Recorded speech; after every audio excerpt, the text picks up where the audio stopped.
మనం ఇంకొక 10 మినిట్స్ నేర్చుకున్నాం ప్రీవియస్ వర్డ్స్. అందులో మనం ఆల్రెడీ 60 నేర్చుకున్నాం. ఇప్పుడు 61. అందులో 61 నేర్చుకున్నది lamp is dash the table and prepositions. ఈ పిక్చర్ బేస్డ్ ప్రిపోజిషన్ అంటే ఆ పిక్చర్లో ఆ ల్యాంప్ ఎక్కడైతే ఉందో దాన్ని బట్టి మనం రాయాలి.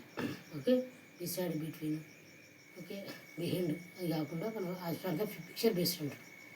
So the lamp is dash on the table అంటే డాష్ ద టేబుల్ అంటే ఆన్ ద టేబుల్. ఓకే, ఆ పిక్చర్లో ల్యాంప్ టేబుల్ మీద ఉంది కానీ టేబుల్ పక్కన టేబుల్ ముందు కానీ లేదు, అది గుర్తుంచుకోండి. ఇది picture based as per the text book. Okay, the glass is made of steel అండి. స్టీల్లో ఎస్టీఈఎల్ స్టీల్ అంటే డిఫరెంట్. హోమోఫోన్స్, ఇది హోమోఫోన్స్ సంబంధించింది. రైట్ కూడా అడిగాను గతంలో. స్టీల్ ఎస్టీఈఎల్ ఇచ్చిండు, ఎస్టీఈఏఎల్ ఇచ్చిండు, ఇంకా డిఫరెంట్గా ఇవ్వడం జరిగింది. స్టీల్ అంటే ఎస్టీఈఎల్. ఓకే, అది గుర్తుంచుకోండి. Next A pack of rules. Correct దాని గురించి ఒక క్వశ్చన్ అడిగింది గతంలో. డాష్ ఆఫ్ రూల్స్ అడిగింది కూడా, ప్యాక్, క్రౌడ్, ఓకే, ఇంకా బంచ్ ఈ విధంగా అడిగింది. సో ఇక్కడ తోడల గుంపులు మనం ఏంటంటే ప్యాక్ అంటాం. ఓకే, ప్యాకింగ్, ఇంకా తోడల గుంపులు, pack of rules. Next a person who rules, sorry, a person who rubs at sea or an a desert. So సముద్రంలో లేదా ఎడారిలో కొంతమంది మనం ప్రయాణం చేస్తుంటే దొంగలు ఉంటారు, వాళ్ళను ఏమంటారు అని ఇచ్చింది. సో మన ఇంగ్లీష్ సినిమాలు కూడా ఇచ్చింది.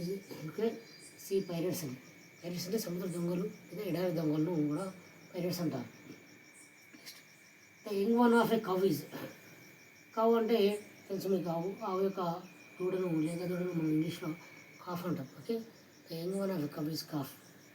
Next a large deep spoon with a long handle. ఈ హ్యాండిల్. ఓకే, గత ఎగ్జామ్లో ఇది ఇచ్చాడు. ఓకే, నెక్స్ట్ అది ఎలిసెలెంట్. One who cannot speak. ఒక వ్యక్తి అసలే మాట్లాడలేడు, అతను ఏమంటారని గతంలో అడిగింది. Dumb, be silent, dumb. And instrument for finding directions. ఒక ఇన్స్ట్రుమెంట్ ఉంది, డైరెక్షన్స్ అంటే తూర్పు పడవుతుంది దక్షిణ చూపెట్టేదాన్ని కంపాస్. మనకు పిల్లల దగ్గర కంపాస్ బాక్స్ ఉంటుంది కదా, అందులో ఏముంటుంది, మనకు ప్రొడక్ట్ ఉంటుంది, మనకు ఏముంటుంది, స్కేల్ ఉంటుంది, స్మాల్ స్కేల్.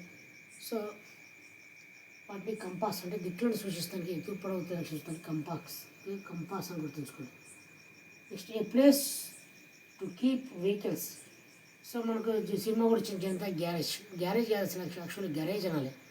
సో మన సినిమాలో ఏదంటే గ్యారేజ్ అని పెట్టిండు, యాక్చువల్లీ గరేజ్. సో గరేజ్లో ఏమిటంటే మనకు రిపేర్కి ఉన్న వెహికల్స్ అని ఒక దగ్గర పెడతారు, వాటిని రిపేర్ చేయడం జరుగుతుంది, garage. Okay, right. Next farmer, missing letter అడిగింది. ఫార్మర్ FARM డాష్ అని, ER డిఫరెంట్గా అడిగిండు. ఫార్మర్ ఏ వచ్చినప్పుడు అక్కడ ఏ వస్తుంది, ఫార్మర్. ఓకే, అది గుర్తుంచుకోండి. ఈ విధంగా 2 బిట్స్ గతంలో అడిగిండు. మరి ఒకసారి చూసుకున్నాం. మరి ఇంకొక 10 బిట్స్ చూద్దాం. Okay, thank you.